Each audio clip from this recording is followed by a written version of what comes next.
I nearly died driving through a blizzard to bring soup to my sick daughter, only to have her husband slam the door in my face and tell me she never wanted to see me again. But the bank statements I found at home revealed the real reason they wanted me gone.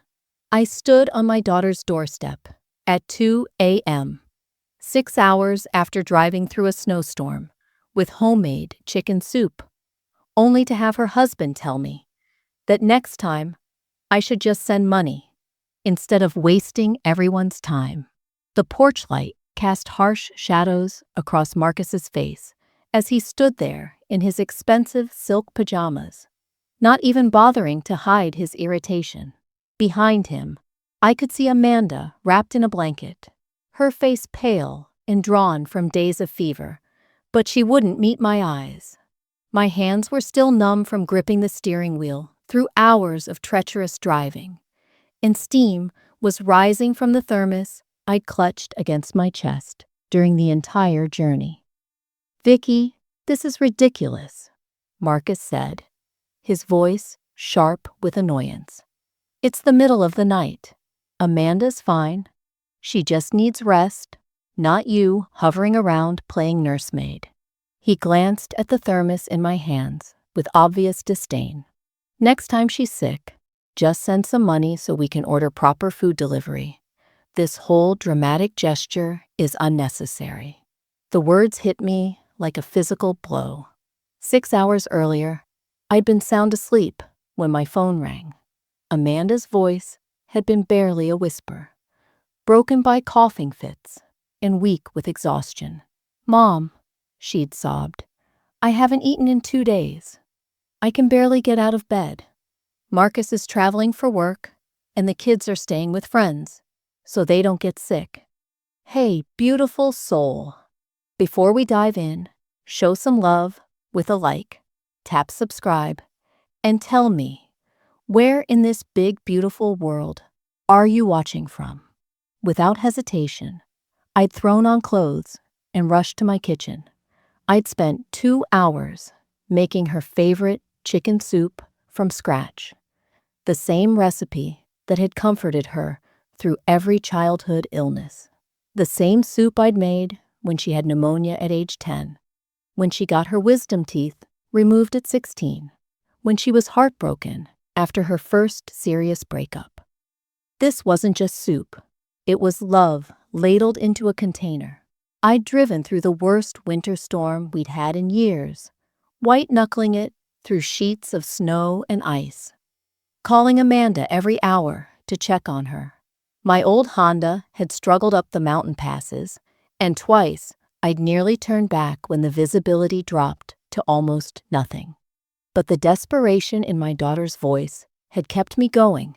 Now Marcus was treating my sacrifice like an inconvenience, like I was some meddling stranger instead of Amanda's mother. The thermos felt heavier in my hands as I realized that my daughter, the little girl I'd raised alone after her father died, was standing there, letting her husband dismiss me like I was nothing. "Amanda," I said softly, trying to reach past Marcus to make eye contact with her, but she just pulled the blanket tighter around herself and looked away. That moment of betrayal changed everything between us forever. Standing there in the cold, watching my daughter avoid my gaze, my mind raced back to how we'd gotten to this point. Amanda had always been my baby, my youngest of 3 children, and the one who needed me most after her father died when she was just 8 years old. I remember those early years so clearly. Amanda would climb into my bed during thunderstorms, her small body trembling as she whispered, "Mommy, I'm scared," while her older siblings adapted to life without their father. With typical childhood resilience, Amanda struggled. She was the sensitive one, the dreamer who saw the world through artist's eyes, but felt everything too deeply. She'd cry over injured birds, worry about homeless people we'd pass on the street, and create elaborate drawings of our family that always included her daddy as an angel watching over us. Those were hard years. I worked double shifts at the elementary school, where I taught third grade, then spent evenings tutoring other children to make ends meet. But no matter how exhausted I was, I always made time for Amanda.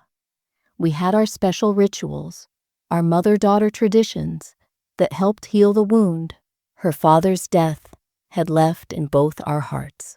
Making chicken soup together was one of them. She'd stand on a little step stool beside me, carefully adding salt while I stirred, learning the recipe that had been passed down from my grandmother. "This soup has magical healing powers," I'd tell her, and she'd giggle, believing every word. When she got sick, she'd request Mommy's magic soup, and I'd make it no matter what else was happening in our chaotic life. Amanda grew up to be exactly who I'd hoped she'd become, a talented graphic designer with a gentle heart and creative spirit. But at 35, she still hadn't found someone special. I worried about her being alone, especially as I got older. So when she met Marcus at a work conference, I was genuinely happy for her. Marcus seemed like everything Amanda needed. He was stable, financially secure, owned a beautiful house in the suburbs, and talked about wanting a family. He was articulate and charming, bringing me flowers when he came to dinner, asking thoughtful questions about my teaching career, and seeming genuinely interested in our family stories. When he proposed after 8 months of dating, Amanda was radiant with happiness. But something shifted after their wedding. It started small, changes so subtle, I initially dismissed them as normal, newlywed adjustments. Amanda began declining our traditional holiday celebrations, explaining that Marcus's family had their own traditions, and it was easier to alternate years. She stopped calling as frequently, and when she did, conversations felt rushed and guarded. During family gatherings, I noticed Amanda constantly checking her phone, her face tense with anxiety. Marcus would make subtle comments about my old-fashioned ways, suggesting that Amanda needed to focus on building her real family now. He'd smile when he said it, but there was something cold in his eyes that made me uncomfortable. The distance grew wider after Chloe and Noah were born. Suddenly, I needed permission to visit my own grandchildren. Marcus would find reasons why weekends weren't convenient, why holiday visits needed to be shortened, why my help wasn't necessary, because they had everything under control. I'd convinced myself I was being oversensitive, that this was just how modern marriages worked. But standing on that doorstep, I finally understood the truth. The phone call that changed everything came on a Tuesday night in February. I was already in my pajamas, settling down with a cup of tea and a book, when my phone rang at 9:47 p.m. Amanda's name appeared on the screen, and immediately I knew something was wrong. She rarely called after 8 o'clock anymore, always claiming Marcus needed quiet time after work. "Mom?" Her voice was barely a whisper, hoarse and broken. I could hear her struggling to breathe between words. "I need help."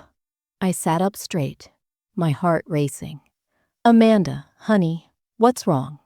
"I've been sick for 4 days," she said, and then broke into a violent coughing fit that lasted nearly a minute. When she finally caught her breath, she continued, "Marcus is in Chicago on business. The kids are staying at their friends' houses, so they don't catch whatever I have. Mom, I haven't eaten anything in 2 days. I can barely make it to the bathroom without getting dizzy. Why didn't you call me sooner?" I was already mentally calculating the drive time to her house. "I tried to handle it myself," she said, and I could hear tears in her voice. "But I'm getting worse, not better.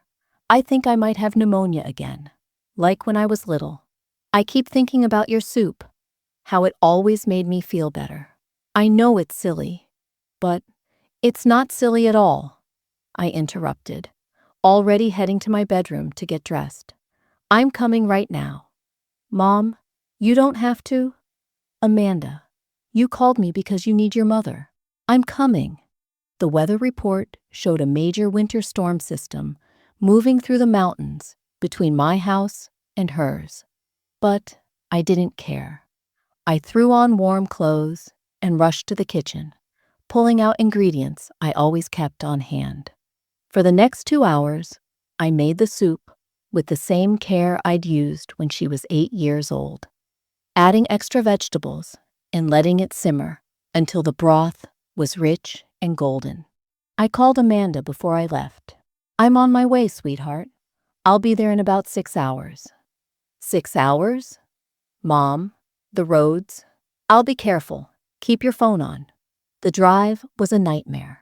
Snow began falling heavily just an hour into the journey, and by the time I reached the mountain passes, I could barely see 10 feet ahead.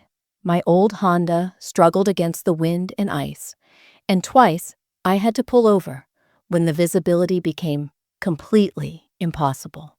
But Amanda's weak voice kept echoing in my mind, the desperation I'd heard beneath her words driving me forward. I called her every hour to check in. Each time, she sounded weaker, more grateful that I was coming. I love you, Mom, she whispered during our last call. I'm so sorry I haven't been a better daughter lately. You're a wonderful daughter, I assured her. Just rest. I'll be there soon. When I finally pulled into their driveway at 2 a.m., I was exhausted but triumphant. The porch light was on, which I took as a good sign, but when I reached the front door, I noticed Marcus's BMW in the garage. He was supposed to be in Chicago. My first knock was gentle, not wanting to wake the neighbors. Then I heard movement inside, footsteps approaching the door. When it opened, Marcus stood there in expensive silk pajamas, his hair perfectly styled despite the hour. He looked completely healthy, well-rested, and utterly annoyed to see me. "Vicky," he said, not even bothering to hide his irritation. "What are you doing here?" "Amanda called me," I said, holding up the thermos. "She's been sick for days. I brought soup."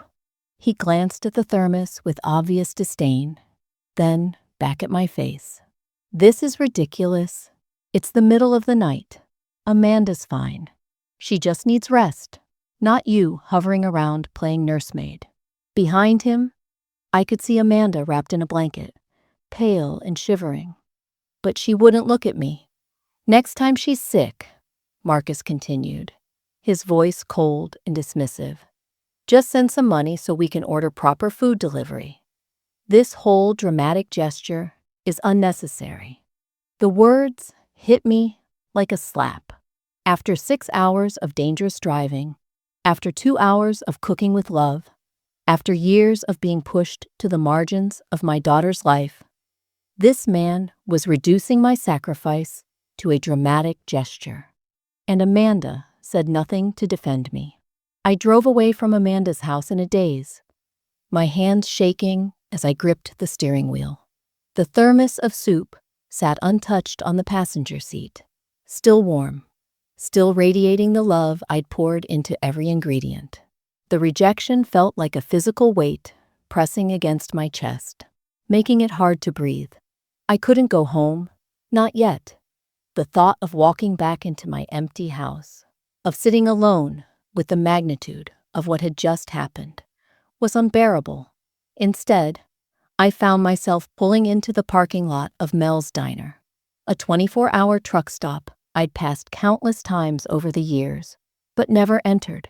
The fluorescent lights were harsh and unwelcoming as I slid into a corner booth, clutching the thermos like a lifeline. The waitress, a tired-looking woman about my age, brought me coffee without being asked. She glanced at the thermos, but didn't comment, perhaps recognizing the look of someone whose world had just shifted beneath their feet. Sitting there in the artificial brightness, I began replaying the last 8 years, searching for signs I'd missed or chosen to ignore. The memories came flooding back with painful clarity.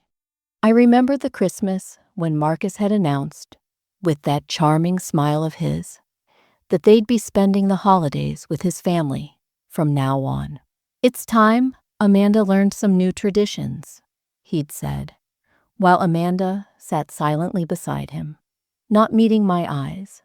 I thought about Amanda's increasingly nervous behavior during our phone calls, how she'd often cut conversations short, claiming Marcus needed something or that she had to go. How many times had she started to tell me something personal, only to stop mid-sentence and change the subject? How many times had I sensed she wanted to say more but held back? The pattern became sickeningly clear. Marcus had been systematically isolating Amanda from her family, and I'd been too focused on being understanding, too afraid of being labeled the interfering mother-in-law, to call it what it was. I'd watched my confident, artistic daughter transform into an anxious woman who apologized for everything and seemed to need permission for the smallest decisions. I remembered the last time I'd brought gifts for Chloe and Noah, how Marcus had rolled his eyes and made a comment about spoiling them. Amanda had quietly put the presents away, promising the children they could open them later. But I'd never seen them play with those toys during subsequent visits. The coffee grew cold in my hands as I faced the devastating truth. My daughter had become a stranger, controlled by a man who saw my love as an inconvenience and my presence as a threat. And the worst part was that Amanda had allowed it to happen, had chosen him over the mother who'd sacrificed everything to raise her. Sitting in that diner at 3 a.m., I realized I had a choice to make. I could continue being the dismissed, marginalized grandmother who accepted scraps of attention, or I could do something about it. I drove home from the diner as dawn was breaking, exhaustion weighing heavy on my shoulders, but my mind surprisingly clear. The hurt from Marcus's dismissal had crystallized into something sharper: determination. For too long, I'd allowed myself to be pushed to the sidelines of my daughter's life, accepting whatever crumbs of affection were thrown my way. But sitting in that fluorescent-lit diner, I'd made a decision. I needed to understand exactly what leverage I had in this situation. After a few hours of restless sleep, I spent Saturday morning doing something I hadn't done in years: going through my important papers with a critical eye. I pulled out the fireproof box where I kept all my legal documents, spreading everything across my kitchen table. Like pieces of a puzzle, I was finally ready to solve. The first document that caught my attention was the trust fund I'd established for Chloe and Noah's education after my husband died. At the time, my lawyer had advised setting aside a substantial portion of the life insurance payout for my future grandchildren's college expenses. The trust was worth nearly $180,000 now, and Amanda was listed as the trustee who would oversee the funds when the children reached 18. But there was more, much more. As I dug deeper into the paperwork, I found documents I'd almost forgotten about. The life insurance policy I'd taken out 5 years ago named Amanda as the primary beneficiary for $150,000. My retirement savings, accumulated over decades of careful budgeting and smart investments, totaled another $220,000, all designated to go to Amanda upon my death. Then I found the papers that made my stomach drop: the financial power of attorney documents Amanda had asked me to sign 2 years ago. I remembered that conversation clearly now. She'd presented it as a simple precaution, explaining that Marcus had suggested it would be wise for someone to have access to my accounts, just in case something happened to me. "It's just for emergencies, Mom," she'd said, her voice unusually nervous. "You know, if you ever got sick or needed help managing things. Marcus says all responsible families have these arrangements. I'd sign them without question, trusting my daughter completely. But now, looking at the documents with fresh eyes, I realized what I'd actually done. Amanda had legal access to my primary checking account, the one where my pension and Social Security were deposited each month. With growing alarm, I logged into my online banking for the first time in months, and I typically relied on paper statements, old-fashioned as that seemed to my children. What I found made my hands shake. Over the past year, there had been several emergency withdrawals. $800 in March for unexpected car repairs, $1,200 in July for medical expenses, and $650 just last month for household emergencies. I'd never been asked about any of these withdrawals. Amanda had simply taken the money and, I now realized, had probably been pressured by Marcus to do so. The amounts weren't large enough to trigger my attention during casual glances at statements, but together, they represented a pattern of financial manipulation I'd been completely unaware of.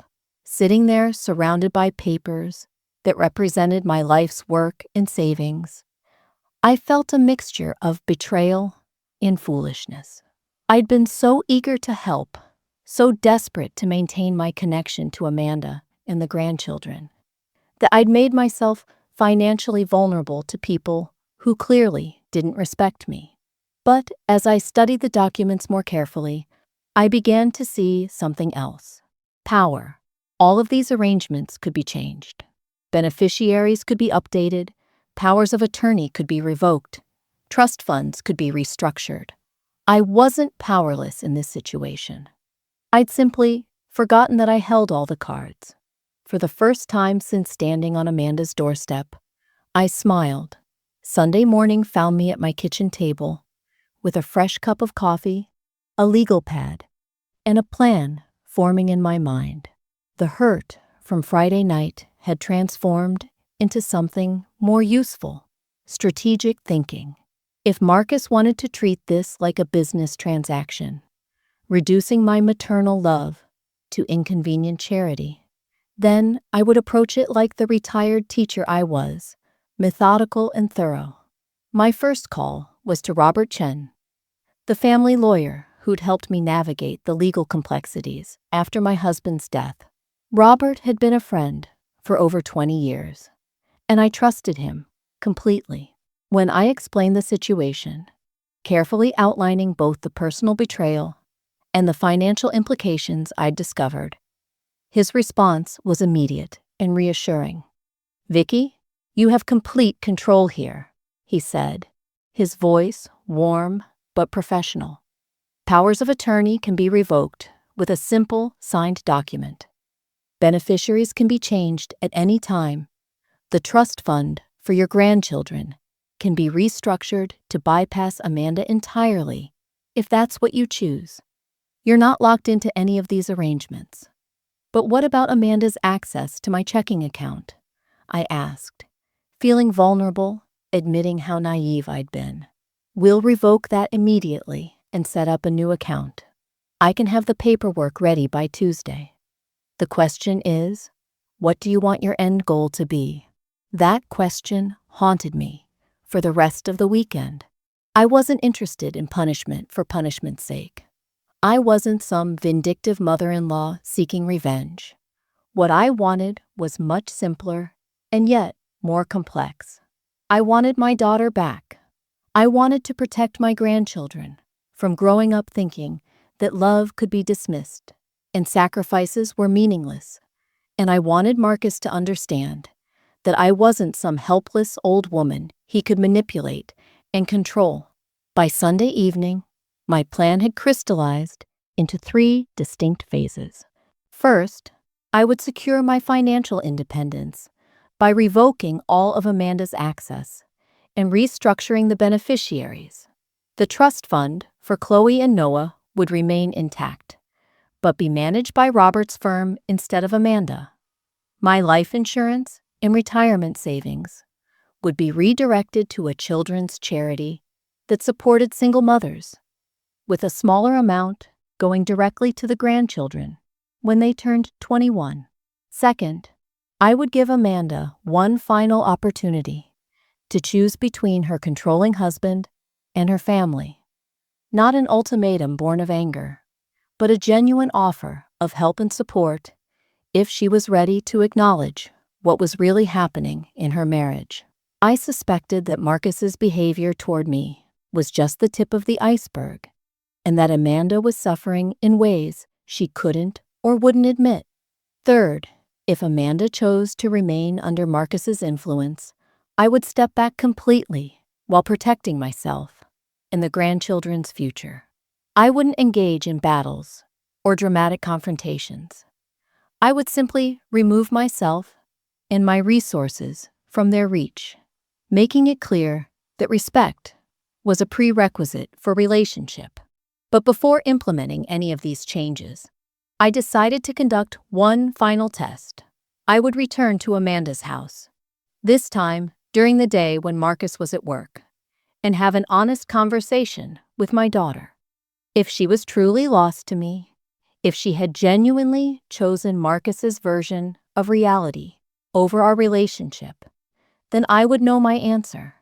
But if there was any part of the little girl who used to make soup with me still fighting to surface, I needed to give her that chance. The thermos from Friday night still sat on my counter, a reminder of love rejected.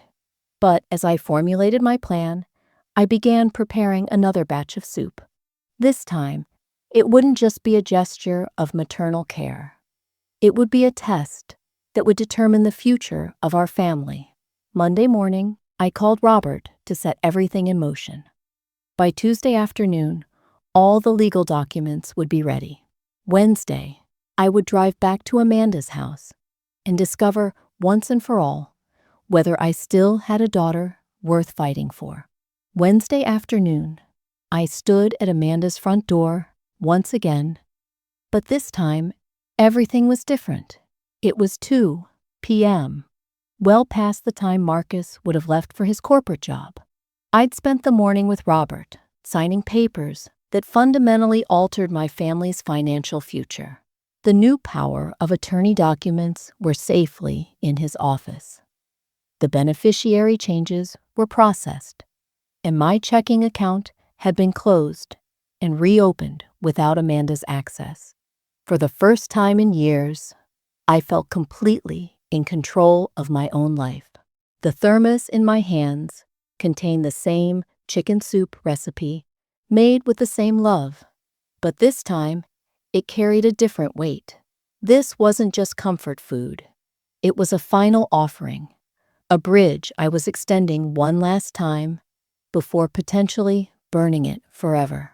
Amanda answered the door, looking genuinely surprised to see me.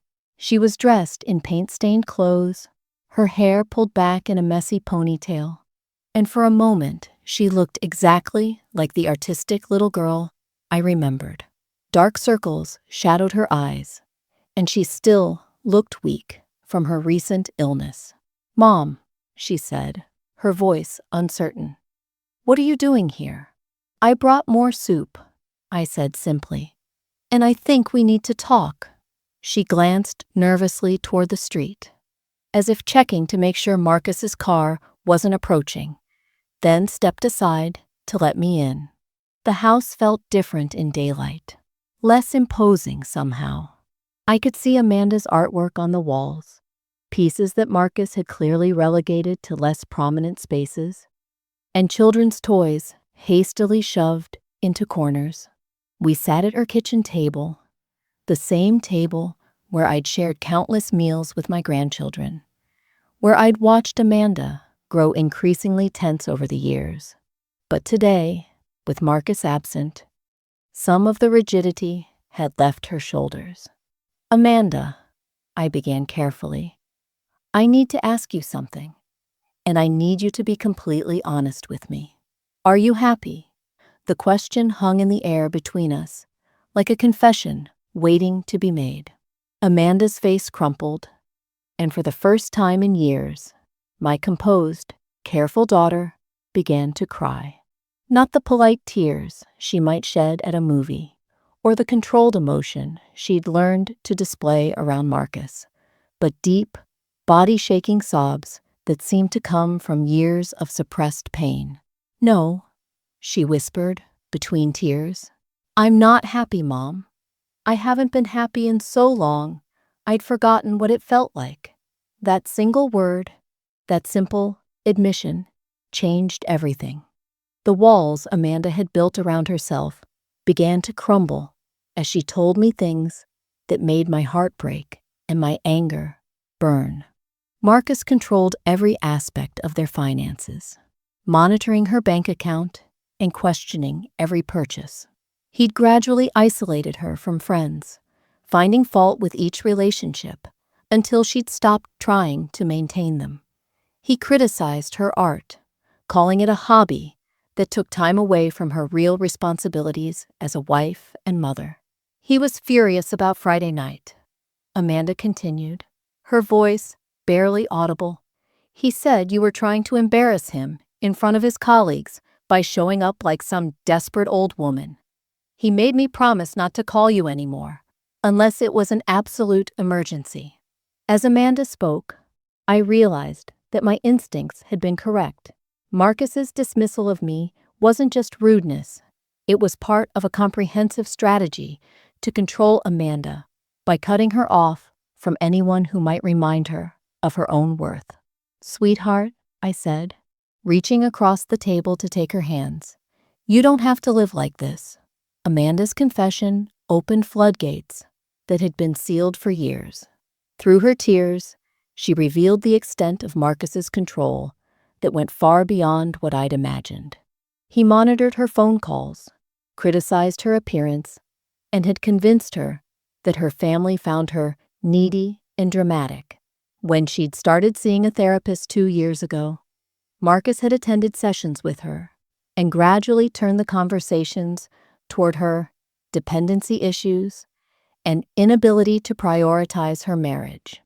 "He made me believe that calling you that night was a sign of weakness," Amanda sobbed. "He said mature women handle their own problems instead of running to Mommy. But I was so sick, Mom, and so scared. I felt like I was drowning." I presented Amanda with the choice I'd prepared, but now it felt less like a strategic move and more like a lifeline. I told her about the financial changes I'd made, not as a threat, but as protection for all of us. I offered her a place to stay, financial support during a divorce, and legal help. But most importantly, I offered her the truth, that leaving wouldn't be easy, but staying would slowly destroy who she was meant to be. "I've been so stupid," Amanda whispered. "I let him convince me that you were interfering, that healthy marriages require cutting ties with family. I believed him when he said I was being manipulated by you instead of seeing that he was the one manipulating me." We spent the next 2 hours planning carefully. Amanda would pack essentials while Marcus was at work, taking important documents and sentimental items. She would pick up Chloe and Noah from school as usual, but instead of coming home, she would drive to my house. I would handle telling Marcus she was safe, but wouldn't reveal our location until she was ready. But our timing was off. At 4:30 p.m., we heard Marcus's BMW in the driveway. Amanda's face went white with terror, and I watched years of conditioning kick in as she frantically tried to compose herself, wiping away tears and straightening her clothes like a child expecting punishment. Marcus walked through the front door, his expression shifting from mild irritation to barely controlled rage when he saw me sitting at his kitchen table. "What the hell is she doing here?" he demanded, not even bothering to address me directly. "I brought Amanda some soup," I said calmly, though my heart was racing. "She's been sick. I told you Friday night that your little rescue missions aren't necessary." Marcus snapped, his mask of civilized behavior completely gone. Amanda is perfectly capable of taking care of herself without her mother running to the rescue every 5 minutes. Actually, Marcus, Amanda said, her voice stronger than I'd heard it in years. I called her. I needed my mother, and she came, because that's what mothers do. The change in Amanda's tone caught Marcus off guard. He looked between us, his eyes narrowing as he began to understand that something fundamental had shifted. "What's going on here?" he asked suspiciously. "I'm leaving," Amanda said simply. "I'm taking the children and staying with my mother while I figure out what I want to do next." Marcus's reaction was explosive. He began pacing the kitchen, alternating between fury and manipulation with frightening speed. First, he accused me of brainwashing Amanda during a vulnerable moment. Then, he switched tactics, becoming the wounded husband who just wanted his wife to be strong and independent. "Amanda, you're being irrational," he said, his voice taking on a condescending tone I recognized from years of subtle put-downs. "You're still sick, you're emotional, and your mother is taking advantage of that. This is exactly what I've been trying to protect you from." When Amanda didn't waver, Marcus's desperation became apparent. He began revealing truths he'd probably never intended to share. He'd been counting on my inheritance to pay off gambling debts that Amanda knew nothing about. He'd been pressuring Amanda to ask me for money for months, creating financial emergencies to justify the withdrawals from my account. "Do you have any idea how much money your mother is worth?" he screamed at Amanda. "Do you realize what you're throwing away? We've been planning our future around that inheritance, and now you're going to destroy everything because you can't handle a little tough love." The room fell silent, except for Marcus's heavy breathing. Amanda stared at him with dawning horror, finally seeing the man she'd married, without the careful facade he'd maintained for 8 years. "You married me for my mother's money," she said quietly. Marcus realized he'd gone too far, but it was too late for damage control. "That's not what I meant," he backtracked frantically. "I love you, Amanda, but we have responsibilities, practical considerations. Your mother has been playing games with our family's security, and I was just trying to protect us." But Amanda was already moving toward the stairs to pack, and I knew that no amount of manipulation would bring her back to this kitchen table again. 6 months later, I woke up on a Sunday morning to the sound of laughter echoing through my house. It had been so long since genuine joy had filled these rooms that for a moment I lay still, savoring the unfamiliar music of my family being whole again.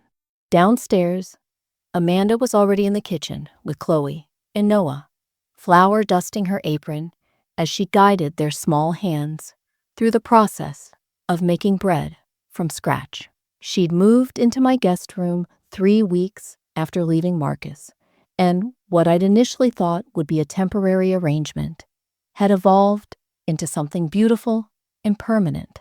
Amanda had discovered that she didn't want to live alone anymore, and I'd realized that having my daughter and grandchildren close wasn't a burden, but a blessing I'd never dared hope for. "Grandma Vicky," Noah called when he saw me, "Mom's teaching us to make your special soup, but first we have to make the bread to go with it." The divorce had been finalized 2 months ago. Marcus had fought viciously at first, trying to claim that Amanda was mentally unstable and that I was manipulating her for financial gain. But his own behavior during our final confrontation had been so erratic that it worked against him. The gambling debts Amanda uncovered during the discovery process painted a clear picture of his true motivations. He'd been awarded limited visitation with the children, which he rarely used, apparently finding single fatherhood less appealing than he'd claimed during the custody battle. Amanda had blossomed in ways that astonished me. Working full-time as a freelance graphic designer from the converted studio we'd set up in my basement, she was earning more money than she ever had during her marriage. Her art had returned with a vengeance. Colorful paintings filling our walls and reflecting a joy I hadn't seen in her since she was a teenager. "You know what's funny, Mom?" Amanda had said just last week as we worked together in the garden. "I thought leaving Marcus would make me feel weak and dependent, but it's the opposite. I feel stronger than I have in years." The children were thriving too, without the tension that had permeated their home. Chloe and Noah had become more open, more creative, more willing to express their opinions. They helped with dinner preparation, shared stories from school without fear of interruption, and had rekindled relationships with their cousins and extended family that Marcus had systematically discouraged. Our new tradition of soup Sundays had become the highlight of each week.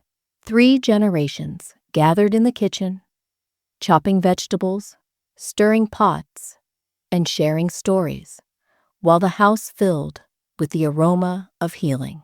Chloe had already mastered the basic recipe, and Noah had appointed himself the official taste tester, a role he took very seriously. This particular Sunday morning felt especially significant because Amanda had an announcement. Over breakfast, she pulled out her phone and showed us a text message from her friend Maria, a single mother who was going through her own difficult divorce. "I told Maria about our soup tradition," Amanda said, her eyes bright with purpose. "She asked if she and her kids could join us sometimes. She says she's forgotten what it feels like to have family support." "Of course," I said immediately. The more the merrier. But Amanda wasn't finished. "Actually, Mom, I've been thinking, what if we made this bigger? What if we started a weekly gathering for single mothers and their children? We could teach cooking, provide childcare support, maybe even help with job skills. We have this big house, this amazing kitchen, and so much love to share." As I looked around at my daughter, radiant with newfound confidence, and my grandchildren, secure in the knowledge that they were cherished, I realized that Marcus's cruelty had inadvertently given us the greatest gift imaginable. By forcing us to choose between him and our family bonds, he'd helped us discover that we were stronger together than we'd ever been apart. The chicken soup recipe that had started this whole journey would continue to nourish not just our family, but an ever-widening circle of people who needed to know that love, when properly given, multiplies rather than diminishes. That afternoon, as I ladled soup into containers for our new extended family of neighbors and friends, I smiled at the beautiful irony. Marcus had told me to send money instead of soup, believing that financial transactions were more valuable than emotional connections. But love, I'd learned, was the one currency that grew richer the more you spent it.